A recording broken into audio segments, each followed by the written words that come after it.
নমস্কার বন্ধুগণ, বাবাজি স্পিক্স চ্যানেলে সকলকে স্বাগত। তো বন্ধুগণ, যে আন্ডার 17 সাউথ এশিয়ান যে ফুটবল সাফ যে টুর্নামেন্ট চলছে, আন্ডার 17 সাফের যে ফুটবল চ্যাম্পিয়নশিপ, সেখানে কিন্তু আবার আমাদের ভারত কিন্তু পাকিস্তানকে ক্রিকেটের পর ফুটবলেও কিন্তু হারালো 3-2 গোলে। আমাদের যে ভারতের অনূর্ধ্ব 17 অর্থাৎ আন্ডার 17 যে টিম, তারা কিন্তু পাকিস্তানকে 3-2 গোলে পরাজিত করেছে। এই একটা সপ্তাহের মধ্যে আমরা ক্রিকেটে দুবার পাকিস্তানকে হারালাম এবং ফুটবলেও কিন্তু বাচ্চারা আমাদের পাকিস্তানকে কিন্তু হারালো।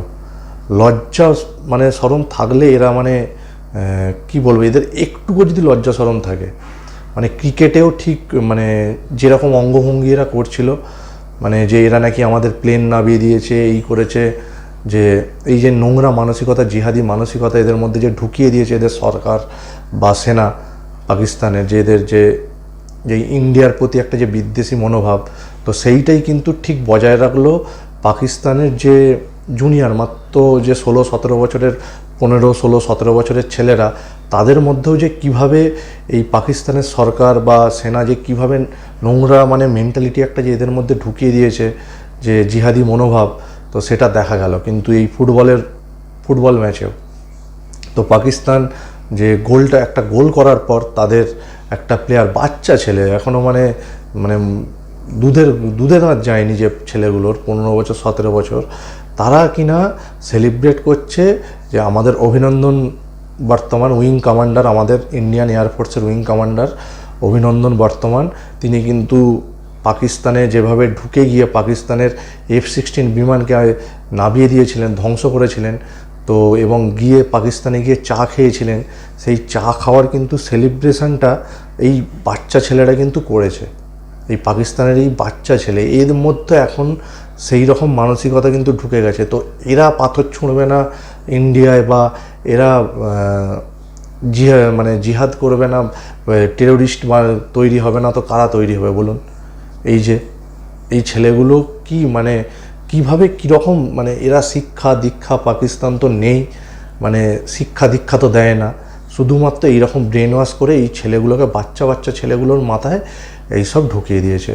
তো এদের এখন কিন্তু ভালোভাবে শিক্ষিত করার দরকার, এরা যাতে ভবিষ্যতে বিজ্ঞান নিয়ে ইঞ্জিনিয়ার, ডাক্তার এইসব তৈরি হতে পারে, সায়েন্টিস্ট।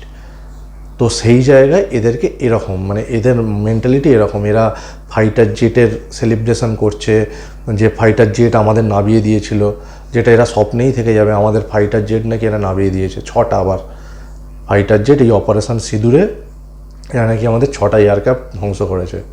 লজ্জা লাগে না? এইগুলো বাচ্চা ছেলেদের মধ্যে আপনি ঢুকিয়ে দিচ্ছেন। পাকিস্তান গভর্নমেন্টকে বলবো, ছি, নোংরা।